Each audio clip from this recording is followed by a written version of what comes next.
ayon po mga kababayan, kay Senator Ping Lacson, kung titingnan ninyo, dapat daw balatan. Dapat daw balatan yung powerful contractor sa likod ng panunuhol ng District Engineer kay Libiste. At mismong si Senator Ping Lacson yung nagsabi po niyan. So ngayon, sabi dito, basahin po natin na itong nilalaman ng balita galing po mismo sa Abante TNT tunay na tabloidista. Sabi po dito, ayan, balatan powerful na kontraktor sa likod ng panunuhol ng District Engineer kay Libiste. Basahin po natin yung nilalaman. Dapat siya sa ating mabuti ng mga otoridad kung sino ang nasa likod ng tangkang panunuhol ng isang district engineer kay Batangas Representative Leandro Libiste para pigilan ng kongresista na imbestigahan ang maanumalyang flood control project sa kanyang distrito. Ayon kay Senador Panfilo Lacson, sabi pa dito, kinilala ang nasabing engineer na si DPWH Batangas 1st District Engineer Abelardo Calalo. Kakasuhan siya sa Office of the Batangas Provincial Prosecutor sa Martes. Ipinagtataka ni Lacson dahil lumitaw na ang mga opisyal ng DPWH ang pumapapel na legman o bagman ng makapangyarihang kontraktor sa halip na ang kontraktor ang dapat nag-aalok sa kongresista at hindi ang district engineer. Kaya nga nakakapagtaka po ito eh. Bakit pumapayag yung mga district engineer na maging bagman kayo na mga kontraktor na yan? Bakit? Dahil malaki ba yung ibinibigay sa inyo? Dahil malaki ba yung napapala ninyo? Kulang pa ba kayo at hindi kayo makontento sa kung magkano yung sinasahod ninyo? Diba? Piruin nyo kung gaano kakakapal ang mga pagmumukha ng mga yan. Alalaki na nga ng sinasahod nila, hindi pa sila marunong makontento. Diba? So ngayon, ituloy pa natin. Sabi pa dito, this reinforces my fury doon sa aking privilege speech na parang yung mga DPWH official at less at the district level are relegated na sila parang legman o bagman ng mga powerful contractors. Pahayag ni Lacson sa panayam sa telepono ng mga reporter. Sabi pa dito mga kababayan, why?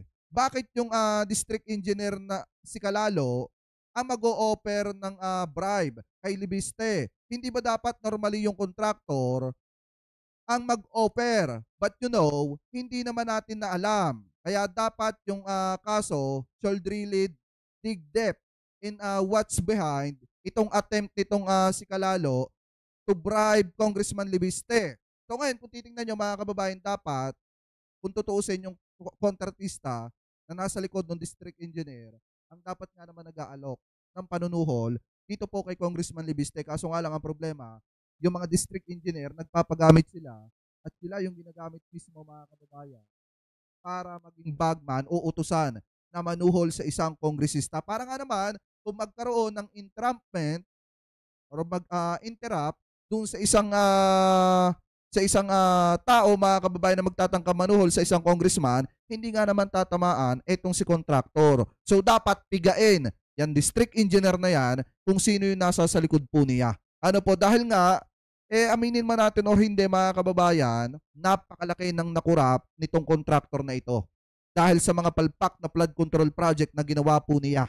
Kaya siguro inutusan niya etong si district engineer na ito na suhulan yung kongresista na pigilan yung investigasyon sa mga flood control project para hindi po siya tamaan. Ano po, so ngayon sabi pa dito mga kababayan, basahin pa natin. There must be a powerful contractor behind this and we have to find out. Dagdag niya. Ikinumpara rin ni Lacson ang sitwasyon sa Bulacan kung saan mismong ang district engineer office na ang nag-aalalako ng mga proyekto sa mga suking kontraktor. Pero merong mga founder o sponsor ng insertion na nagmamanipula ng mga proyekto na siyang pinakautak na maanumalyang proyektong ito. Kasi kung ganyan ang nangyayari, di ba sa Bulacan ganun din. Parang yung sindikato, yon ang mismong district engineering office. So, sila yung nagpipedel ng mga project sa mga suking contractors. Pero someday, yung tinatawag nating funder o yung sponsor ng insertion, yon ang nagmamanipulate. Sambit pa nitong si Lacson. Kaya nga ngayon mga kababayan, isipin nyo asahan na natin na sa mga susunod na investigasyon, sa totoo lang, nitong si Senator Ping Lacson, ni Tito Sen, at ni Marcoleta, asahan nyo may mga lalabas dyan na mga pangalan ng mga contractors na talagang sangkot sa mga panunuhol na ito. Especially yung mga contractors na naging kabahagi nung pangungurap nito pong engineer dito sa Bulacan. Nung district engineer na nabistong kurap dyan po sa Bulacan. At etong district engineer na nabistong nanunuhol dito po sa Batangas, mga kababayan. So ngayon, ayon po kay Senator Ping Lacson, dapat balatan yung contractor o powerful contractor na nasa likod po ng panunuhol na ito kay Congressman Libiste. So baka sabihin ng iba, fake news yung binabasa natin dito, edi pakinggan nyo etong nakita po nating balitang ito. Galing po mga kababayan dito sa UNTV News na kung saan, ayon po dito, powerful contractor posibleng nasa likod ng panunuhol kay Congressman Congressman Leandro Libiste, mga kababayan. So ito, i-play po natin. There was this blind item that I read last night na merong bilyonaryo congressman, so forth and so on. So I fact-checked. I immediately called up because I had a suspicion na si yung Congressman Libiste, who's the son of Senator Ligarda. So tinawagan ko agad si Senator Lawrence. Sabi ko, ano nangyari kay ganon. In so many words, sabi niya, I'm so worried about his security. So more or less, he confirmed na talaga nangyari yun. May mga opisyal ng Department of Public Works and Highways o DPWH, lalo sa district level, na legmen o katulong ng mga makapangyarihang contractor. Ito ang iginiit ni Senador Panfilo Ping Lacson na napagtibay-an niya matapos mahuli sa entrapment operation ang isang DPWH district engineer sa Batangas.